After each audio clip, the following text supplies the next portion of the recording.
Ladies and gentlemen, welcome to another edition of the Power Rankings for WWE 2K17 Universe Mode. I'm Brendan Plays, and this week in the Power Rankings, we will be reviewing the recent King of the Ring tournament and all the matches on Raw and SmackDown and NXT leading up to it. Coming in at number 10 this week, it is a bit of a surprise. It's Jinder Mahal, who recently made his return to Monday Night Raw, earning himself a contract, and he started off with a bit of a bang, getting a victory over Mark Henry, and just starting to really show that, hey, Jinder's here, and he's the real deal.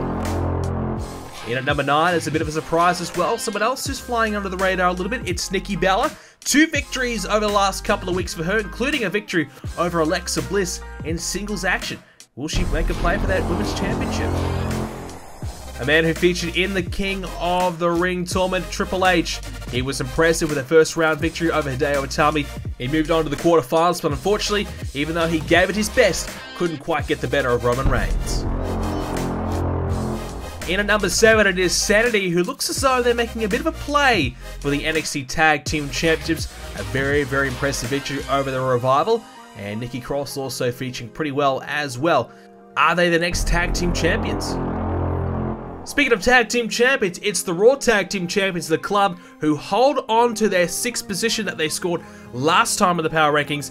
They got themselves a singles victory on Raw. A man who featured very, very well in the King of the Ring tournament, Shinsuke Nakamura, a semi-finalist in the King of the Ring tournament. He was so impressive, but unfortunately bowed out thanks to AJ Styles in the semi-finals. Speaking of the semi-finals, Roman Reigns moves up from rank 9 up to rank 4 after making it to the semi-finals himself. He beat Chris Jericho and Triple H to get there, but unfortunately for Roman, Sami Zayn got the best of it.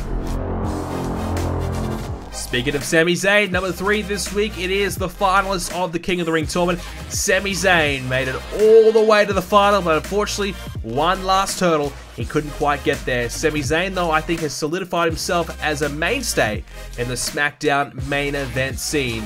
We'll see how he goes in the future.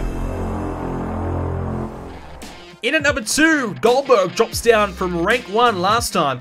He made a small but pretty impactful cameo at King of the Ring when he took out John Cena in his quarterfinal match against AJ Styles.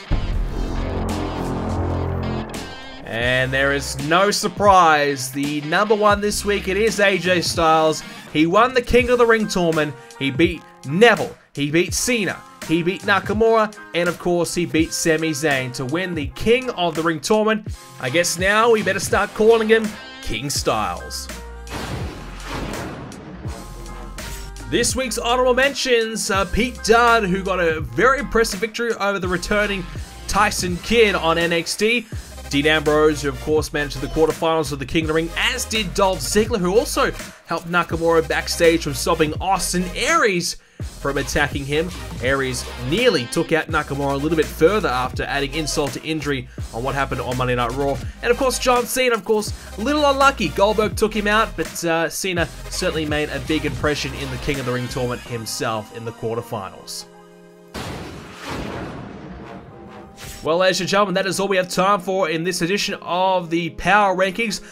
Next time we come your way will be just before the Bragging Rights pay-per-view. Who will be in the top 10? Who's going to hold on to their spot? Who will fall out of the top 10? A lot of movement this week in the Power Rankings. We'll find out next time we come to you very, very soon. Thanks very much for watching. Leave a like and subscribe to see more Universe Mode episodes coming your way very soon. Thank you very much. See you next time.